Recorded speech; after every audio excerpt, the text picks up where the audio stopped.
Bonjour, vous êtes avec Pardieu pour l'Expert Game Award et aujourd'hui nous allons parler des Vicomtes du Royaume de l'Ouest, un jeu de Shem Phillips et S.J. McDonald, édité par Garfield Games à l'international, mais chez Pixie Games pour la localisation francophone.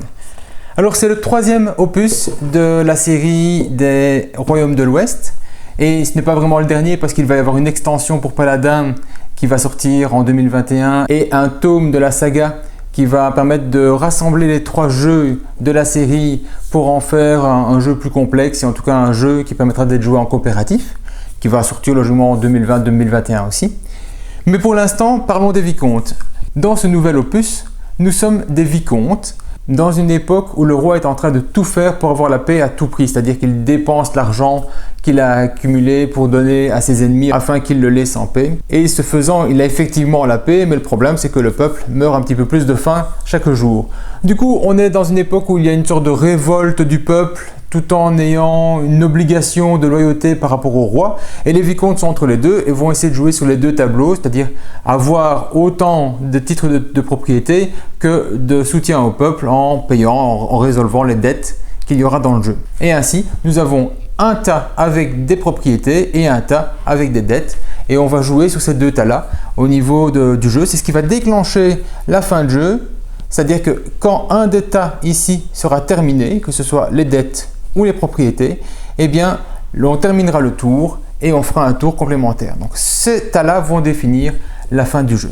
Nos vicomtes que l'on a ici vont nous permettre de nous déplacer sur le plateau de jeu. Dès le début du jeu, on va choisir, en commençant par le dernier joueur, une combinaison entre un héros et des ressources de départ. Ce choix va donc définir l'endroit où je vais placer mon vicomte, vu qu'au niveau des ressources de départ, il y a aussi un numéro qui définit l'endroit sur la carte où je vais commencer. Par exemple, si je commence en 8, je vais commencer dans cette zone-ci, au niveau de mon jeu. Et pour peu que l'autre joueur commence en 10, eh bien, il va commencer ici. Donc, des ressources de départ, des actions spécifiques. On va retrouver toute une série de symboles qui sont déjà connus des joueurs des premières versions, tels que le fait de prendre ce symbole-ci avec un plus qui sont effectivement les dettes ou les propriétés. Quand on a un symbole de cube, ça veut dire qu'on choisit une des trois ressources standards, à savoir les encriers, l'or ou la pierre. On a de l'argent ici, et ici on aurait la possibilité de placer une des maisons, parce qu'on a effectivement toute une série de maisons à placer sur le jeu. On va retrouver le même type de symbole ici en précisant les ressources, avec des symboles de retournement des cartes, parce qu'il faut savoir que les dettes que l'on va avoir ici, elles valent moins 2 points de victoire en fin de jeu si elles ne sont pas résolues, mais par contre, si on les retourne, c'est ce symbole-ci qui le fait, on va alors avoir une ressource quand elle sera retournée. Et on peut retourner ici uniquement du noir, mais parfois vous allez avoir l'opportunité de retourner du noir ou du rouge. Le même type de symbole aussi ici, plus un symbole de déplacement. On va avoir un symbole noir et un symbole blanc qui vont déplacer des marqueurs qui se trouvent ici. Un marqueur de corruption et un marqueur de vertu. On a toujours bien aimé les notions de vertu ou de corruption dans les jeux de Shem Phillips. Il l'a à nouveau gardé dans ses vicomtes. Ceux-ci sont deux marqueurs qui vont avancer chacun dans un sens différent, la vertu, la corruption. Et si à un moment du jeu, ils se retrouvent tous les deux l'un sur l'autre et qu'on doit encore les déplacer, ce sont les deux ensemble qui se déplaceront en respectant le sens de déplacement de l'un ou de l'autre. Et cela aura un impact au niveau du jeu. Par ailleurs, on a toute une série de cartes dans sa main, donc chaque couleur de joueur va avoir sa propre série de cartes. Il n'y a pas d'asymétrie entre les joueurs et en plus de ce paquet de cartes ici va donc être ajoutée la carte du héros qui a été mis ici. On va pouvoir mélanger ces cartes et faire sa première main avant de commencer en prenant les trois premières cartes du paquet. On a donc une pile ici, on va avoir un emplacement pour placer des cartes au fur et à mesure du jeu et on va avoir une défausse, des cartes qui vont être jouées, qui vont sortir du jeu ou défaussées en cours de jeu qui va se retrouver sur la droite. Là-bas on rentre, là-bas on va sortir et à chaque fois il y a des actions associées. Une fois que vous avez récupéré vos ressources, mélangé votre jeu et tout ça, on va récupérer cette carte-ci qui va être retournée pour avoir une information au niveau du jeu, un rappel de points de victoire ou d'actions spécifiques. Comment va se dérouler le jeu? Eh bien, chaque joueur à son tour de jeu va faire une série d'actions qui sont reprises sur le plateau du joueur, l'une après l'autre, et une fois que toutes ces actions auront été faites, le joueur suivant va lui-même faire ses propres actions. Donc, je vais replacer ceci en position de départ, chacun à son bout, et on va faire le tour du plateau. Beaucoup d'actions, mais au final qui seront à faire pas à pas lors de votre première partie, mais vous verrez que rapidement on est dedans et on sait clairement ce que l'on va faire pour chaque type d'action. La première chose, c'est une petite croix ici. Ça veut dire qu'on va glisser tous les personnages déjà présents sur le jeu d'une case vers la droite. Autrement dit, si je n'en ai que un, il va juste aller ici. Si j'en avais déjà partout, eh bien celui-là va sortir et les autres vont glisser et donc vont avancer systématiquement. Il y a un effet de sortie, c'est-à-dire que certaines cartes disposent d'un symbole avec une petite croix ainsi. Ça veut dire que quand cette carte-là sort de la ligne, eh bien elle fera l'action qui se trouve en dessous. D'autres cartes ont des symboles d'activation immédiate, comme ici un petit éclair. Le petit éclair donc signifie qu'on va directement faire l'action lors de sa pause, tandis que des cartes disposent d'un pouvoir permanent, comme par exemple ici, où j'ai une petite flèche qui tourne. Ça veut dire que tant qu'elle est en jeu, le pouvoir associé ici est fait à chaque fois qu'un événement spécifique se déclenche. Donc 1, on glisse, on sort éventuellement. 2, on ajoute, c'est-à-dire qu'au début il n'y a rien, donc je vais choisir parmi ma main de cartes quelle est la carte que je désire ajouter par rapport à l'objectif que je me fais de ce premier tour. Par exemple, ici. Un symbole de croix, donc quand elle sortira, elle fera un effet spécifique. L'effet spécifique d'ailleurs, ce sera de retourner une de mes cartes rouges ou noires que j'aurai au départ, comme j'avais pris ici des ressources pour avoir une rouge et une noire. Eh bien, mes deux cartes ici seront donc placées sur le côté et à chaque fois qu'elle sortira, je pourrai retourner une des cartes. Ça, c'est le 1. Ensuite, on a ici un petit symbole tête de mort déplacée. C'est quoi? Eh bien, certaines cartes disposent d'un symbole tête de mort. Le tête de mort, c'est quoi? C'est un malfrat, c'est-à-dire c'est un criminel. Et donc, son problème, c'est qu'il a une pénalité au niveau du jeu. Cette pénalité, ça va être de faire se déplacer mon marqueur de corruption d'un cran vers la droite pour chaque crâne que j'aurai dans tout mon plateau. Donc ici, si je l'avais placé comme ça, je me déplacerais juste de 1. Si j'avais plusieurs crânes déjà présents, je me déplacerais de une case par crâne disponible. Ça, c'est le attention si vous posez un crâne. C'est seulement si on pose le crâne que l'on va compter le nombre de crânes. S'il était déjà ici et que je l'avais posé là-bas, il est présent, mais elle n'active pas ce décompte-là, c'est seulement à la pause. Précisons dans les cas rares où on n'aurait plus de carte en main que l'on va directement placer une nouvelle carte de ma pioche dans la ligne et que si on n'a plus de carte de pioche ni plus de carte de la main, ce qui est possible même si c'est assez rare, alors ce serait la carte qui sort qui re-rentrerait immédiatement. Une fois que cette première zone est faite, on va passer à la phase de déplacement de mon vicomte. Mon vicomte ici, il va se déplacer d'un nombre de cases égal à la valeur indiquée dans le coin supérieur gauche, c'est-à-dire le coût d'achat logiquement d'une carte. Et donc il va se déplacer d'une case. Une case en respectant des flèches. Donc il y a à chaque fois des flèches qui vont me permettre de monter ou de descendre. Et je me déplace d'une case en suivant les flèches. Je peux me déplacer de plus de cases si je paye. Donc vous avez de l'argent. Et pour chaque pièce payée, vous allez donc pouvoir vous déplacer d'une case supplémentaire. Alors, il y a des chemins qui permettent de faire tout le tour. Donc les flèches au-dessus sont circulaires. Et vous avez des flèches à l'intérieur qui permettent aussi de faire tout le tour sans changer de zone. Et puis vous avez des flèches qui permettent de descendre et des flèches qui permettent de remonter. Sur chaque tuile, le premier chemin entre l'extérieur et l'intérieur permet toujours d'aller vers l'intérieur et le deuxième chemin de remonter vers l'extérieur. Donc on a moyen de faire ceci. Quand on doit se déplacer d'un nombre de cases, c'est le nombre de cases minimal. On ne peut pas dépenser moins en payant des ressources. Donc par exemple, si j'étais ici, je dois me déplacer de 2 cases, mais je veux terminer là, eh bien je pourrais très bien faire 1, 2. Si je passe par l'extérieur, je serai obligé de faire 1, 2 et je n'ai pas le choix de m'arrêter avant. Donc ce n'est pas un nombre maximal, mais bien un nombre minimal qui est indiqué ici et je vais m'arrêter à l'endroit indiqué par mes déplacements. L'étape suivante va être de choisir une des 4 actions qui sont possibles de faire. C'est-à-dire, on va pouvoir commercer, construire, aller courtiser en récupérant des nobles et retranscrire des manuscrits. Alors, il faut savoir que 2 actions vont être à l'extérieur et 2 actions vont se faire à l'intérieur du plateau de jeu. Donc, selon la position de son vicomte, on pourra faire plutôt une action extérieure ou intérieure et donc ça se prépare dans les déplacements qu'on va faire évidemment avant.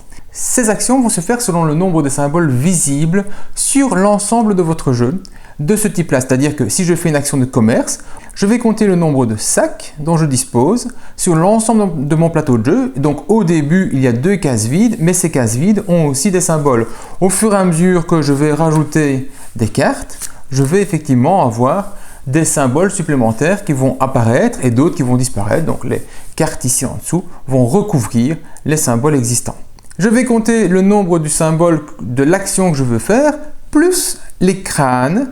Vu que chaque crâne est considéré comme un joker, je vais donc pouvoir l'utiliser une fois qu'il est présent pour tous les types d'actions, tandis que les sacs ne serviront que pour des actions de type commerce. Je vais compter mes cartes ici en jeu, plus éventuellement des bonus qui seraient sous les maisons ou des bonus que j'aurais acquis durant le jeu qui me donneraient eux aussi des symboles supplémentaires. Certaines cartes à action qui se trouvent en bas peuvent aussi utiliser des transformations ou autres pour augmenter le nombre de symboles.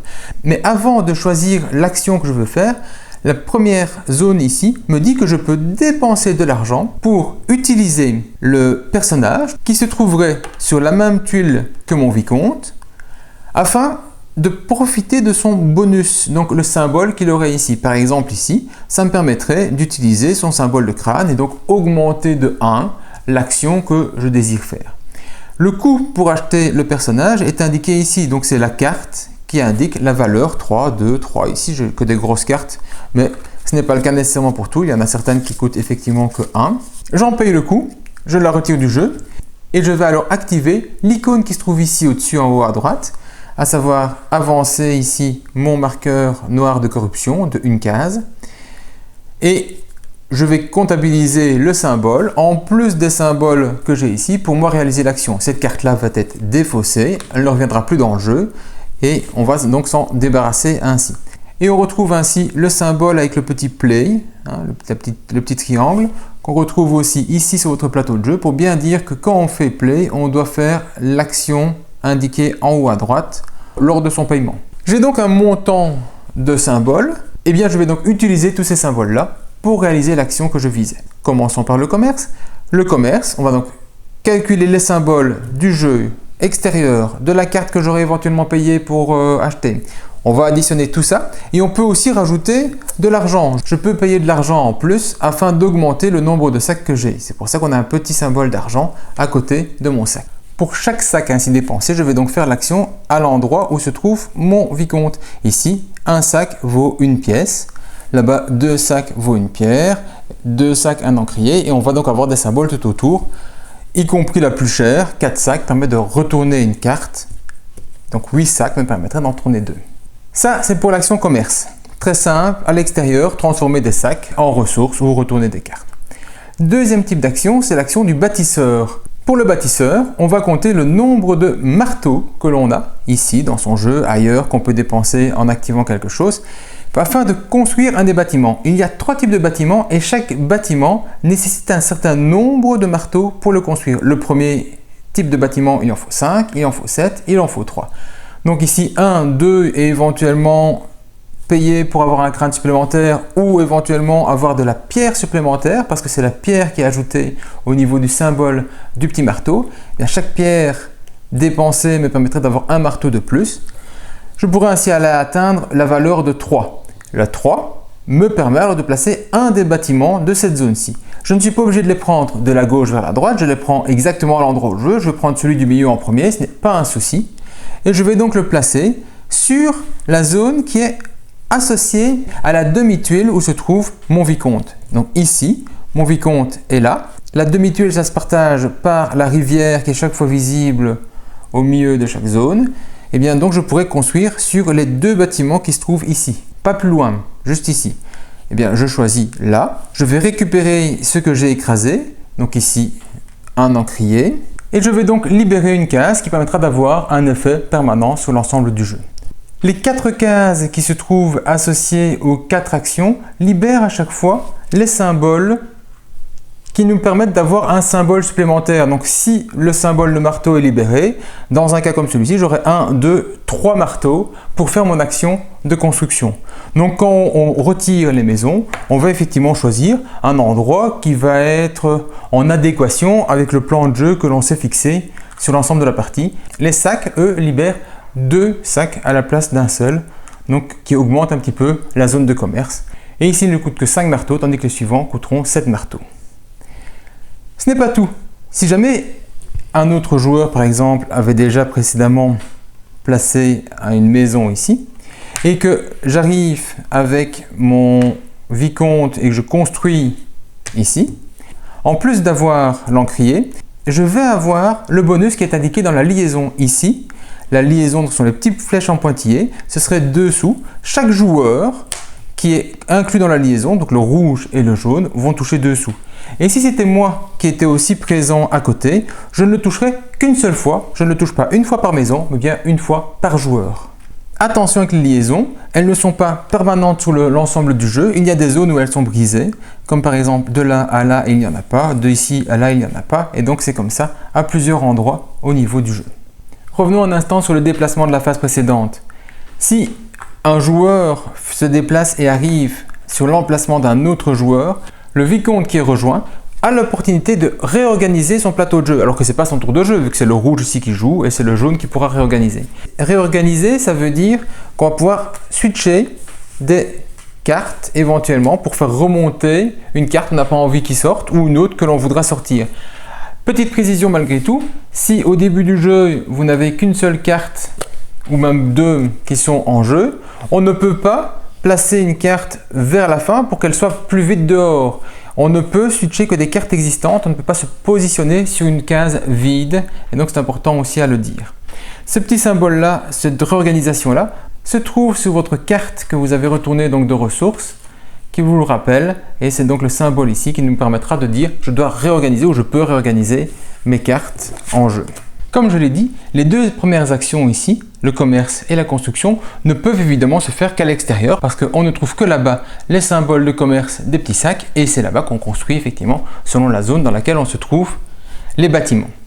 Maintenant, venons-en aux 2 actions partie intérieure où on va trouver la possibilité de réaliser les actions nobles et prêtres. Toujours le même principe, on va donc calculer les symboles nobles que l'on va avoir sur le plateau en plus des bonus éventuels qu'on pourra avoir avec une construction comme ici ou le fait d'activer une carte que l'on payera pour son symbole noble ou pour le symbole crâne des criminels. Et ainsi, on va arriver à un certain nombre de fleurs de lys. Les fleurs de lys sont indiquées ici. Si j'en ai une, je vais avoir un noble à placer, 3, j'en aurai 2, 5, j'en aurai 3 et 8, j'en aurai 4. Je vais les placer où? Je vais les placer à côté de mon vicomte. Mon vicomte se trouve ici. Imaginons que je vais placer 3 nobles. Eh bien, je vais placer les 3 nobles au niveau 1. Et ce qu'il se passe, c'est que dès qu'il y a 3 nobles au niveau 1, eh bien, ces nobles vont se diviser dans le château. C'est-à-dire qu'il y en a un qui va aller sur la droite, un qui va aller sur la gauche et un qui va monter d'un étage vers le centre du château. Dès que le noble monte d'un étage, vous gagnez ce qui est indiqué ici, à savoir au choix le fait de récupérer une carte dans le jeu visible et qu'on va directement aller mettre dans sa défausse sans payer le coût, mais c'est un plus, on va donc activer l'action de la carte en haut à droite. Ici, la possibilité donc de réorganiser ces cartes comme on le souhaite. Ou pouvoir jeter une carte. Alors si je décide donc de ne pas la prendre, je vais pouvoir jeter une carte, soit une carte qui était dans ma main, soit une carte qui est la première de mon paquet, mais donc en mode invisible, je ne sais pas ce que je vais jeter. Et quand je jette, c'est déchiré, c'est le symbole de destruction. Donc si je décide de me débarrasser d'une carte, eh bien cette carte-là sera donc retirée du jeu, on ne jouera plus du tout avec. Contrairement au symbole de défausse d'une carte qu'on retrouve ici, qui elle va permettre qu'une carte soit mise à la défausse, toujours depuis sa main ou toujours le haut de son paquet de cartes non encore révélé. On ne jette jamais ou ne défausse jamais une carte qui est parmi les 3 visibles en cours dans son jeu. Et donc c'est valable pour chaque avancée que l'on aurait ici, où je vais faire l'action qui est associée. Eh bien si en ayant fait des déplacements, il se trouve qu'il y ait à nouveau un bloc de 3 quelque part, eh bien on refait l'action immédiatement, hop, hop, hop. S'il y a des troupes d'un autre joueur, elle, il n'y a pas d'action avec elle. On ne va pas se retrouver ainsi à faire une action où on divise les joueurs, c'est uniquement 3 de sa propre couleur. Si on se retrouve à un moment avec 3 nobles de sa couleur au deuxième étage, eh bien un noble va monter au milieu du château, va récupérer une ressource de son choix, mais les 2 autres ne vont pas aller à gauche et à droite pour récupérer des ressources. Il n'y a des flèches que pour le niveau 1, et là-bas ils vont rester ici. Pourquoi? Parce que ça favorisera la montée automatique de quelqu'un vers le haut du château en rajoutant un noble ici simplement. Il va donc être ajouté et remonté. Attention, si à un moment il y a plus de 3 nobles dans une zone, eh bien, le joueur actif va choisir quel est le noble qui va partir de la zone pour redescendre à 3. Et là-bas, on compte 3 nobles, qu'importe la couleur. Donc ici, on va devoir retirer un noble, et le jaune pourrait très bien dire, bah, tiens, toi tu repars. En compensation de son départ, le joueur va gagner quelque chose selon le niveau d'où il a été chassé. Au premier niveau, il va gagner 2 pièces d'argent. Au deuxième niveau, il va gagner une ressource de son choix et le déplacement du marqueur de vertu d'une case vers la gauche. Et au troisième niveau, il n'y a jamais d'élimination des autres joueurs. Donc quand on est ici au-dessus, on y reste jusqu'à la fin du jeu. On y reste d'autant plus que le premier qui y arrivera va récupérer la carte du maître du château. Ça représentera 5 points de victoire à la fin du jeu et la possibilité d'avoir une carte de plus dans sa main à chaque fois qu'on refait sa main. Si on perdait ceci, parce que ça on peut le perdre si un autre joueur arrive à amener plus de nobles que vous et donc la carte va partir, eh bien, on ne jette pas des cartes de sa main, on reste avec 4, mais quand on devra en repiocher, tant qu'on en a plus que 3, on n'en reprendra pas simplement en plus. En fin de jeu, les nobles qui sont aux divers étages du château vont chacun rapporter des points de victoire. 1 point pour le premier niveau, 2 points pour le deuxième, 3 points pour le centre du château. Donc il y a un intérêt de points de victoire et il y a un intérêt d'action qu'on va pouvoir aller récupérer ici. Je ne l'ai pas précisé, mais c'est bien indiqué ici. Je peux augmenter le nombre de symboles de fleurs de lys que j'ai en payant en or. Chaque or vaut un symbole en plus, tout comme la pierre valait un marteau et tout comme l'encrier vaudra une croix. La croix, on peut en parler, c'est le 4e type de symbole qui se fait aussi à l'intérieur, c'est le fait de retranscrire un manuscrit. Les manuscrits, ils se trouvent ici, il y en a un par zone, donc quand je retranscris un manuscrit, c'est toujours celui à côté de mon vicomte. Je vais payer en nombre de croix ce qu'il faut afin de recevoir le manuscrit qui se trouve ici. Donc ici, 3 croix, et bien par exemple ici j'aurai une croix grâce à mon crâne, une croix si je paye 3 afin de me débarrasser de celui-ci pour utiliser son crâne et donc faire une croix de plus, et un encrier afin de faire une 3e croix et pouvoir ainsi acheter cette tuile-ci. La tuile me permet d'avoir immédiatement quelque chose éventuellement, et les premières tuiles sont des tuiles grises et donc systématiquement au niveau du jeu ce sont toujours des tuiles qui permettent d'avoir quelque chose à leur création, elles valent toutes 3. Et on a aussi un petit fanion, un petit drapeau qui se trouve ici. Ce petit drapeau va me permettre de faire quoi? De faire des points de victoire en fin de jeu et d'avoir une carte bonus le plus rapidement possible dans le jeu. Il y a 2 types de manuscrits, ceux qui me permettent d'avoir quelque chose immédiatement avec le petit éclair, et puis vous en avez d'autres, par exemple comme ceci, qui n'a pas de petit éclair, qui permet d'avoir des points de victoire à la fin du jeu. Ici, un point de victoire par marteau que l'on aurait dans l'ensemble de ces cartes en fin de jeu, pas rien que celles qui sont visibles ici, et ici uniquement les marteaux, et il y a d'autres types de points de victoire possibles dans le jeu. Mais donc je vous ai dit, on va récupérer ceci et on va récupérer un petit fanion. Ce petit fanion, il est intéressant si vous arrivez à avoir 3 fanions du même type. Donc si par exemple j'avais les 3 bleus, j'arrivais à acheter 3 fanions bleus, hop, je vais en trouver un ici. Dès que j'ai cette série de 3, je vais pouvoir récupérer la carte associée aux 3 fanions bleus ici. Elle va me permettre en fin de jeu d'avoir 3 points de victoire et d'avoir en permanence 2 sacs toujours visibles. Donc dès que je fais l'action de commerce, je vais avoir ces 2 sacs. Contrairement au haut du château, si quelqu'un arrive à avoir 4 fanions bleus, il ne me vole pas la carte. Elle reste ma propriété jusqu'à la fin du jeu, donc beaucoup plus intéressante que le château en tant que tel. Par ailleurs, à la fin du jeu, si j'arrive à avoir des fanions de différentes couleurs, je vais gagner des points de victoire plus intéressants.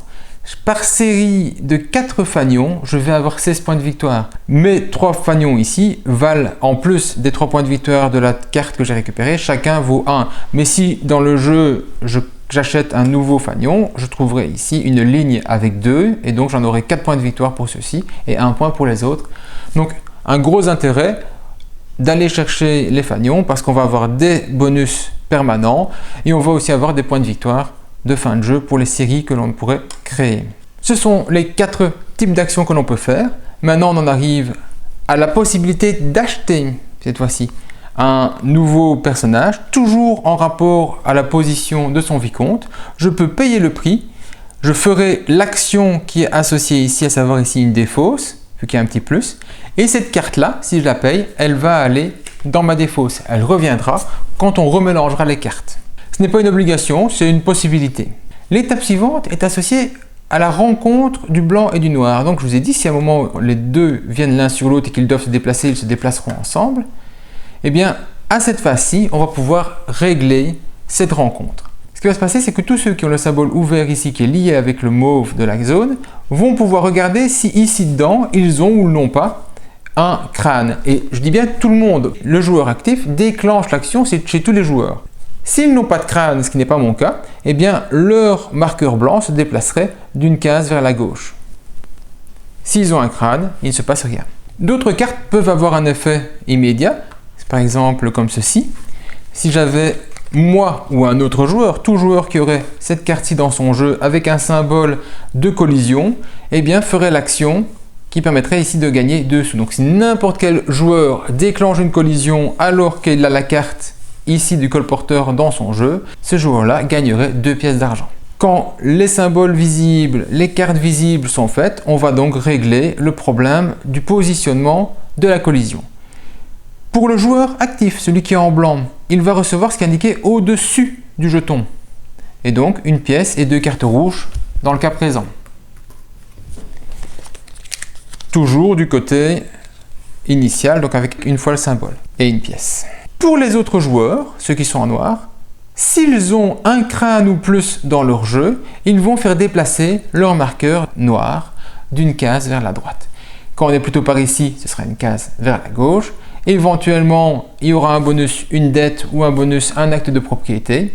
Donc ce qui se passe pour le joueur actif au-dessus, ce qui se passe pour les autres joueurs en dessous. Et la collision est réglée. Dernière étape, c'est refaire ma main à 3 cartes en piochant ici. Éventuellement 4 si j'ai récupéré le marqueur du maître du château ou si ce bâtiment-ci a été ouvert, vu que celui-ci me permettra d'avoir une carte supplémentaire. Et on va repartir sur un nouveau tour pour le joueur suivant. Si jamais je suis obligé de piocher une carte et que je n'en ai plus, alors les cartes restantes vont être mélangées, on va refaire une nouvelle pioche et on va pouvoir prendre une carte. Mais quand on remélange, c'est indiqué ici en dessous, on regarde si chez soi on a des crânes. Si c'est le cas, un ou plusieurs crânes, le marqueur noir se déplace vers la droite. Si je n'ai aucun crâne, le marqueur blanc se déplace vers la gauche. J'ai oublié de le préciser, mais quand une collision a été faite, le marqueur du joueur qui a appliqué la collision revoit ses marqueurs revenir au départ. Mais si à cause d'une pioche, par exemple, on se retrouve à devoir déplacer le marqueur noir sur le blanc, on est ici, on ne gère pas la collision immédiatement, on attendra son tour suivant à l'étape de collision pour gérer la collision. Si on fait le tour des bonus que l'on peut libérer ici, le premier me permettrait de déplacer mon vicomte éventuellement d'une case de plus, vu que je peux faire plus 0, plus 1. Le deuxième me permet d'acheter une carte là-bas où je me trouve pour utiliser les symboles et activer ceci, donc le symbole de play que l'on fait ici, pour 1 sou plutôt que pour la valeur indiquée de la carte. Ici, des symboles associés avec l'action qui se trouve en dessous. Pour celui-ci, ça me permet quand j'achète un personnage pour le rajouter dans ma défausse, de défausser directement un personnage de ma main ou un personnage de mon paquet. Jamais celui ici. Ça me permet de faire tourner plus rapidement mes cartes et récupérer les meilleures cartes que je voudrais retrouver assez vite. Je l'ai dit ici, c'est quand il y a une collision qu'on va pouvoir voir si on a ou pas des crânes pour se déplacer son marqueur blanc vers la gauche, et cela pour tous les joueurs. Et la dernière permet d'avoir une carte de plus dans sa main. Si jamais un paquet de cartes était vide, et je peux encore utiliser uniquement le symbole ici lors de mes productions, vu qu'on retrouve le symbole de flèche, tout en ayant le bonus qui se trouve sur la droite. Idem pour les manuscrits. Si une pile de manuscrits est vide, je ne pourrai évidemment plus l'avoir au niveau du fanion, mais je peux quand même toujours en payer le prix pour avoir le symbole qui se trouve ici. Comme je l'ai dit, la fin de jeu est déclenchée quand un des paquets ici est terminé, est vidé. Donc le nombre de cartes qui seront présentes va dépendre du nombre de joueurs. On peut toujours en avoir parce qu'il y a encore des cartes qui se trouvent en dessous de la carte informative. Quand c'est fait, on va donc terminer le tour et refaire un tour supplémentaire et puis ce sera tout. On va donc passer au calcul des points de victoire. Il existe une application téléchargeable sur votre mobile faite par Garfield Games qui vous permet de compter les points parce qu'il n'y a pas dans le jeu des fiches qui reprennent toutes les étapes pour compter les points. Il faudra soit le faire sur une feuille à part, soit de tête ou soit avec cette application téléchargeable. Donc on va se retrouver à compter les points. Alors les points de victoire, qu'est-ce qu'il y a? Il y a, puisqu'on a parlé de ceci, les points de victoire au fait que la pile ici est vide. C'est donc 12 points de victoire qui sera attribué au joueur qui aura le plus de cartes noires, c'est bien celle-ci, qui ont été retournées. Donc les cartes noires du côté dette ne sont pas retournées. On parle bien des cartes noires pour lesquelles on aura un pivot, donc les dettes qui ont été remboursées, le joueur aura pu toucher une ressource en les remboursant. Celui qui aura le plus de cartes noires ainsi va gagner 12 points de victoire. En cas d'égalité, on additionne le premier et le deuxième, voire le premier, le deuxième et le troisième, on divise par le nombre de joueurs. Il n'y a évidemment pas alors d'étape intermédiaire. Et si on est 2 joueurs, c'est le premier à 12 et le deuxième, pour peu qu'il en ait au moins une, aura 4 points de victoire. Si les 2 piles ont été vidées, alors on va comptabiliser ces points de victoire-là, autant pour les noirs que pour les rouges. Chacune renvoie à l'autre. Ce qui veut dire que si vous videz fort une pile, il y a quand même un intérêt à aller chercher à côté parce que vous allez déclencher les points de victoire du voisin. C'est très malin, c'est très bien pensé. On va ensuite comptabiliser les points de victoire associés aux bâtiments construits. Selon on a construit 1, 2 ou 3 bâtiments d'une série, on va avoir donc ici de 4 à 15, de 6 à 21 ou de 2 à 9 points de victoire. On va comptabiliser les points de victoire du château, ce qui est indiqué ici. Donc je vous l'ai dit, selon la position de vos nobles. Ici 1, 2, 3, 4 au niveau 1, ça fait 4 points. 3 au niveau 2, ça fait 6 points. 1 au niveau 3, ça fait 3 points. Vous avez les points de victoire associés aux cartes que vous avez récupérées. Donc les cartes comme ici, qui ne doivent pas être oubliées, ou le maître du château. Vous avez les fanions, donc selon le nombre de fanions que vous avez dans chaque série, comme on a déjà expliqué précédemment. Vous avez enfin les cartes que vous avez récupérées, qui ont chacune le symbole point de victoire positif ou négatif, quand c'est barré c'est toujours en moins. Donc chaque dette non remboursée fait moins 2 points de victoire, et chaque symbole comme ceci fait 1 point de victoire, donc 3 points de victoire comme ceci. Si jamais j'avais pensé à l'activer, à mettre le cachet de propriété qui permet de donner effectivement un terrain à quelqu'un, j'aurais 3 points de victoire pour cette carte-ci, et donc là 5 points de victoire, moins 2, ça me ferait que 3 points dans une configuration comme celle-ci. Il reste la valeur des points de victoire associés aux manuscrits qui ont une condition de fin, comme par exemple ici, où j'aurai 1 point de victoire par 2 sacs présents dans l'ensemble de mon jeu. Donc on compterait bien sur toutes les cartes, pas rien que celles visibles, toutes celles qui ont des sacs, ainsi que les cartes autres qui me permettent d'avoir des sacs, ou peut-être la libération du bâtiment. Donc chaque symbole sac dans l'ensemble de mon jeu, et ici les crânes ne comptabilisent pas comme étant un symbole. Les ressources, elles, ne valent pas de points de victoire, juste en cas d'égalité, c'est celui qui aurait le plus de ressources, argent et ressources confondues, qui gagnerait, qui départagerait le premier. Précisons aussi qu'il y a une version solo du jeu, qui me permet donc de jouer en solitaire à Vicomte comme les autres opus de la série, et qu'il faut compter environ 30 minutes par joueur pour peu que les 2 symboles de vertu et de corruption se rassemblent couramment chez les joueurs et pas restent bloqués, ou que les joueurs évitent qu'effectivement il y ait collision. Auquel cas le jeu va durer plus longtemps, puisque c'est une des raisons où on va piocher beaucoup de cartes, vu qu'on va pouvoir piocher jusqu'à 3 cartes rouges ou 3 cartes noires si on est plutôt d'un côté ou de l'autre, en une fois à chaque collision, donc c'est assez important. On en pioche ailleurs dans le jeu, mais ce n'est pas aussi commun.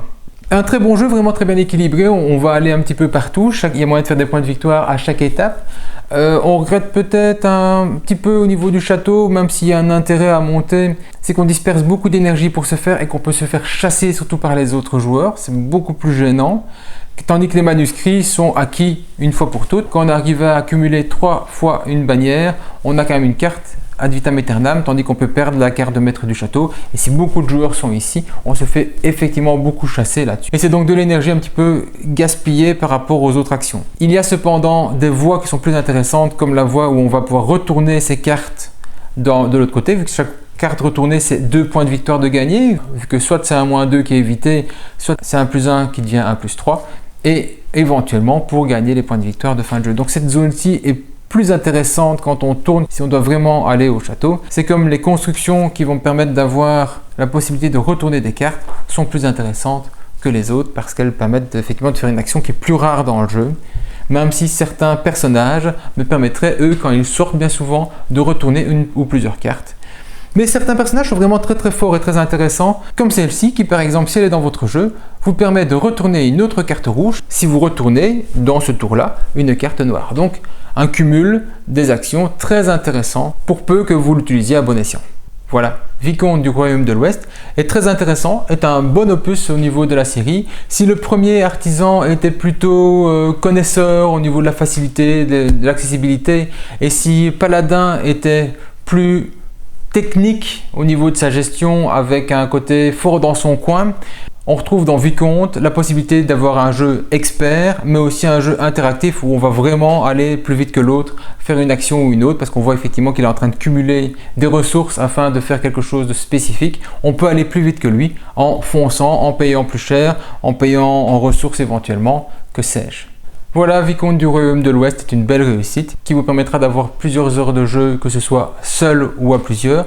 N'oubliez pas qu'il va y avoir Saga des Tomes et qui va vous permettre alors de rassembler les 3 jeux Artisan, Paladin et Vicomte dans une seule grande partie. Donc si vous avez déjà les 2 premiers, c'est une bonne occasion d'avoir le 3e. Mais il se suffit à lui-même et si vous n'avez jamais essayé les 2 premiers, je pense que Vicomte est celui qui est le plus intéressant à jouer à plusieurs à un niveau expert. Voilà, c'était Pardieu. N'oubliez pas un petit pouce bleu, vous abonner. J'espère que ça vous aura plu. Bon jeu!